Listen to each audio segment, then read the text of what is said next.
I was told by an influencer to interview the most amazing person I ever met, the most influential person in my life.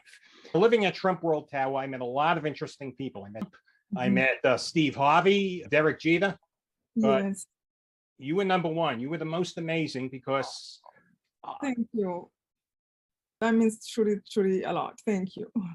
I'll tell you why. I think you're the kindest person in the world and you're the happiest person in the world. Thank you. It's a lot. To coming, somebody saying that, I try, but I don't think I'm the one, but the number one, but still it means a lot from you. Thank you. You were a big influence on me and I wish I could be like you. The thing that stands out in my mind is that you're a survivor of the Rwanda genocide. We'll talk about it. Your family was murdered and you forgave the people that murdered your family, and they were murdered in a very brutal way. Being chopped up by is just gruesome and horrifying. What happened was terrible, even if there is no amount of anger that can change it. You forgave the man, chopped up your family. How could you do that? Yes, it was a struggle. It was a lot of thinking back and forth. All I can tell you for sure is that anger. I felt anger. It was the worst thing was I felt justified in my anger, as you can hear what you're saying, exactly that what happened. So I felt justified. I felt my family were innocent. They never did anything wrong. They were born, whatever they gave them to call them a certain tribe. What is wrong with that? So the more I felt justified, the more anger I had. And the more anger I had, my own body was aching. My soul was aching. I had no peace. I couldn't remember how to smile out of anger. I couldn't remember how to see good in people because it was just like to see bad. And again, righteously so, somebody will say, yeah, you have a reason. And the whole tribe, neighbors, country turn against you. But then it still doesn't change the outcome, which was me suffering from my anger. So that forced me, I always say, God put me in a corner. He was like, okay, you're going to get it. You will know pain is going to get worse and get worse and get worse until you consider about forgiveness. So I didn't forgive because I knew how to forgive. I truly forgive because I asked God, help me. I want to feel good again. I want to see good in people. I want to understand the things you say in the Bible. With that willingness to wish even to be innocent again, to wish to see good in the people, to see bad for what it is, of course, but to see good, that's where my help came from. Then slowly things started to unravel, to see the one side, like, wait, they're doing evil, but they're not evil. Because even me as a person, sometimes I might say something unkind, and then the next day, I can't believe I said what I said. So which means I'm capable to change. So if I'm capable to see wrong, what about another person? It was such a 3 months conversation from inside. If another person can change, that means even a killer can change. So which means they're not evil, they are doing evil. So it was just like mathematically plus this understanding. In the end, it came to, yes, how in the world did I first be sold to be angry like them? How did I even wish to be like them? When you're angry, when you can't forgive, inside you, there is the thoughts and the suggestions of how can I revenge? Even if you don't revenge, like one of the things I used to say, I would never talk to anybody from that tribe. Could you explain to my viewers exactly what happened? What was the genocide about? So I wrote the story in actually 2 books left to tell, that the first one, and the second one, Laid by Faith, which was the next 10 years after the genocide. The genocide happened in Rwanda in 1994. I was a student in college. I grew up in a family of 3 boys and 1 girl, me and mom and dad. We were all there until the genocide. In 1994, we were all, my brother was one brother actually was outside of the country. The other one was just finished his master's degree. The younger one was finishing high school and was in college. I went home for Easter holiday thinking it was going to be just normal, even if I knew something was going on. And then the genocide started on the 7th of April and life never been the same. 3 months later, my family was killed. And my parents asked me to go to hide it to a neighbor who was from the other tribe. And he put him in a bathroom of 3 to 4 feet with 7 women. And we spent in that bathroom 3 months. The problem of the genocide, why it happened, in Rwanda, we had 2 main tribes, Tutsi and Hutu. And the tribe that was on power decided to kill everybody from the other tribe. So it was almost like a political parties, the way the tribes were seen in Rwanda. We all look alike, speak the same language. And for some reasons, they said, you belong to this tribe. And if you have a nose that is a little bit this and that, you are Tutsi or Hutu. Then they gave the identity cards. So you kind of fell in that tribe without even knowing how and why. Anyway, those tribes behave a little bit like political parties. Now living in America, I see people understand what it is for people to hate each other just because of political. Yeah. That's the reason why they made a genocide. Sadly, and I have to say this, evil never conquer, ever. Evil will always fall in the end. It might suffer people, cause them pain, but in the end, the right thing will conquer. That's how I see life. So anyway, they caused the genocide, say, let's kill everyone from that tribe, from babies. So during the 3 months I was hiding, with a rosary my father had given me, that's what he gave me when we were separating. And that's what I held on to for 3 months.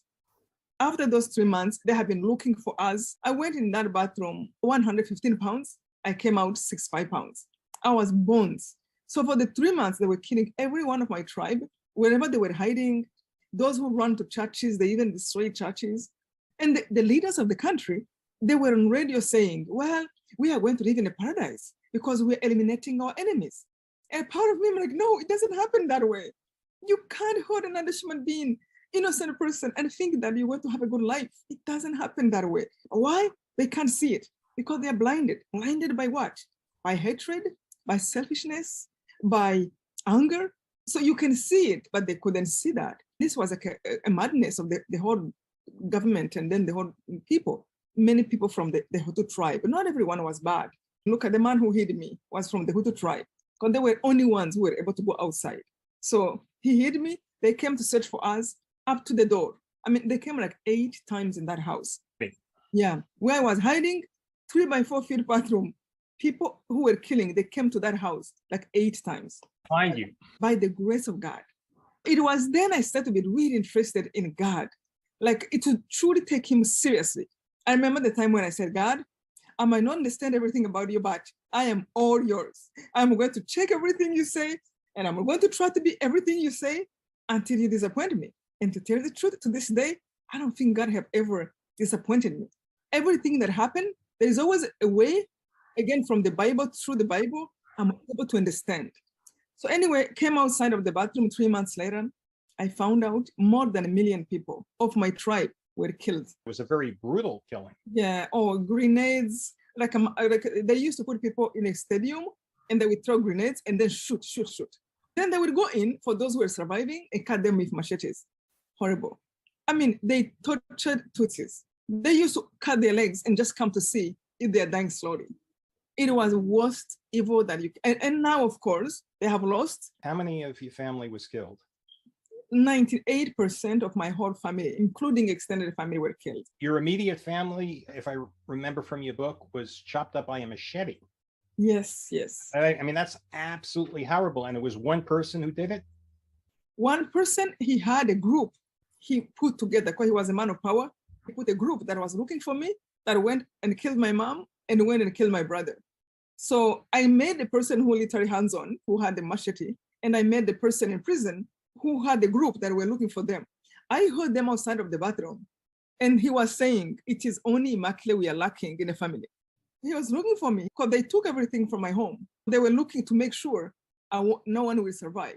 Another person outside of the bathroom, he said he killed 400 by machete. And he said, I'm looking for Immaculate to make the 400. No, 399. You must have been really scared. It was so scary. So you forgave the man who really was responsible for chopping up your family in a gruesome way. I just can't get over that. If someone did that to my family, I'm going to be honest with you, I'd want to set them on fire slowly. But you forgave them and you're happy. I wish I could be like you. I wish to God I could be like you. I admire you. You're just so kind and you're happy. Again, I believe in God. I believe in the grace of God. I truly think that with forgiveness came the gift of the joy. There's so much division right now in the United States of America. There's so much hostility and radicalism in the Republican and the Democratic Party. Yes, people hate each other. What is your advice to America? I see that. I live in this country now. I go back and forth, of course, in Rwanda. But I just wish people can really take time to think individually and watch themselves and say, what am I doing? Even the things I'm believing, is this good or bad? What I'm thinking about another person, do I want to be the person who just think about evil and bad of other people without sometimes even knowing the people fully? You don't even know that person really well. You can judge what the person is saying in the moment, but don't go to hate them so much like you know everything about them.